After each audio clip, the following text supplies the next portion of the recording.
Doctor Shyama Prasad Mukherjee पहला शख्स जिन्होंने जम्मू कश्मीर को भारत का पूर्ण और अभिन्न अंग बनाना चाहते थे। संसद में अपने भाषण में उन्होंने धारा 370 को समाप्त करने की भी जोरदार वकालत की थी।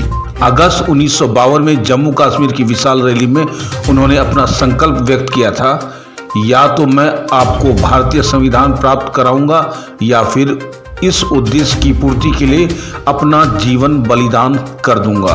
और शायद ये बात जो है उनकी जुबां पे ही रह गई, क्योंकि उन्हें अरेस्ट कर लिया गया और रहस्यमयी तरीके से उनकी मौत हो गई, जिसका अभी तक उद्भेदन नहीं हो पाया है। इस बात को लेकर के भारतीय जनता पार्टी ने आज 23 जून को उनका शहादत दिवस मनाया और उनको श्रद्धांजलि दी और कहा, नहीं चलेगा एक देश में दो विधान, दो प्रधान और दो निशान। आइए देखते हैं कि भारतीय जनता पार्टी के युवा नेता लोगों ने क्या कुछ कहा डॉक्टर श्यामा प्रसाद मुखर्जी के बारे में। हमारे एसपी न्यूज की ओर से एक खास खबर। आज हम वैसे शख्सियत को याद कर रहे हैं जो आज उन्होंने बलिदान दिया था। मैं बात कर रहा हूँ श्यामा प्रसाद मुखर्जी का। और हमारे बीच में भाजपा के कुछ नेता लोग हैं जो कुछ बताना चाह रहे हैं और जनता को ये संदेश देना चाह रहे हैं। आइए इनके ही जुबानी सुनते हैं। सर, पहले अपना परिचय दीजिए। अरुण कुमार राय, भारतीय जनता पार्टी कार्यकर्ता हूँ। इनके बारे में तो सर पहले यही बताऊंगा कि जहाँ हुए बलिदान मुखर्जी वो कश्मीर हमारा है। ये भारतीय जनता पार्टी का प्रारंभिक नारा है। जब कश्मीर में धारा 370 लगा था, जब आज़ादी मिलने के बाद जब धारा 370 लगा था, तो डॉक्टर श्यामा प्रसाद मुखर्जी जी ने एक विधान एक निशान और एक संविधान के लिए उन्होंने जाके इसका विरोध किया। और इसके विरोध में, धारा 370 के विरोध में कश्मीर मार्च किया और वहाँ पर उनको गिरफ्तार किया गया। वो जेल में बंद हुए और आज के दिन ही उन्हें रहस्यमय ढंग से उनकी हत्या कर दी गई। और वो रहस्य आज भी उद्घाटन उसका नहीं हो पाया है। उनके इस पुण्यतिथि पर, आज बलिदान दिवस पर, आज भारतीय जनता पार्टी पूरे देश में आज बलिदान दिवस मना रही है। हमारे प्रधानमंत्री नरेंद्र भाई मोदी जी ने डॉक्टर श्यामा प्रसाद मुखर्जी जी का जो बलिदान था कि जहाँ हुए बलिदान मुखर्जी वो कश्मीर हमारा है, धारा 370 को हटाना है, इसके लिए उन्होंने बलिदान दिया। और हमारे प्रधानमंत्री नरेंद्र भाई मोदी जी ने धारा 370 को समाप्त करके आज सच्ची श्रद्धांजलि पूरे देश को दिया गया है, डॉक्टर श्यामा प्रसाद मुखर्जी को दिया गया है और कश्मीर को जनता को सुपुर्द किया गया है और संविधान की रक्षा की गई है। ये तो बहुत बड़ी बात है कि श्यामा प्रसाद मुखर्जी ही वो पहले शख्सियत थे जब भारत आज़ादी के बाद जब कश्मीर में 370 धारा लागू किया गया था, उस वक्त जो है जाकर के इन्होंने रिवोल्ट किया, विरोध किया और अंततः उन्हें गिरफ्तार कर लिया गया और उन्हें नज़रबंद कर दिया गया। लेकिन उनकी मौत कैसे हुई ये आज भी रहस्य का विषय बना हुआ है।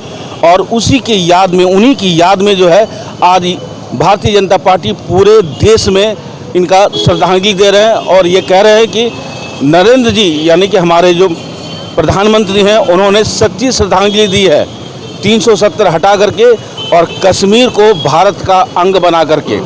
तो आप देख रहे हैं सब पर नज़र। और आइए मिलते हैं, हमारे बीच में कुछ और लोग हैं, जरा उनसे भी बात करते हैं। तो सर, पहले अपना परिचय दीजिए। मुकेश पांडे, पूर्व अध्यक्ष युवा मोर्चा, भारतीय जनता पार्टी। आप श्यामा प्रसाद मुखर्जी के बारे में क्या जानते हैं? डॉक्टर श्यामा प्रसाद मुखर्जी जी ने जनसंघ काल के स्थापना में हमारे श्यामा प्रसाद मुखर्जी की भूमिका रही और श्यामा प्रसाद मुखर्जी जी अध्यक्ष भी रहे जनसंघ के। और तो और जब कश्मीर को लेकर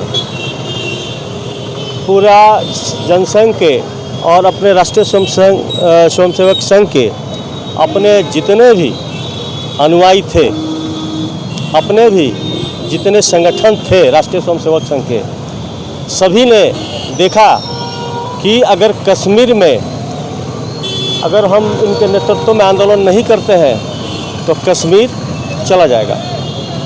तो श्यामा प्रसाद मुखर्जी जी ने कश्मीर को लेकर बृहद रूप से आंदोलन किया और हमारे अरुण जी ने भी बताया कि आंदोलन के नेतृत्व में ही उनको गिरफ्तार कर नज़रबंद किया गया और उनकी रहस्यमय मृत्यु हुई। लेकिन जहाँ हुए बलिदान मुखर्जी, वो कश्मीर हमारा है, वो कश्मीर हमारा है, वो सारे का सारा है।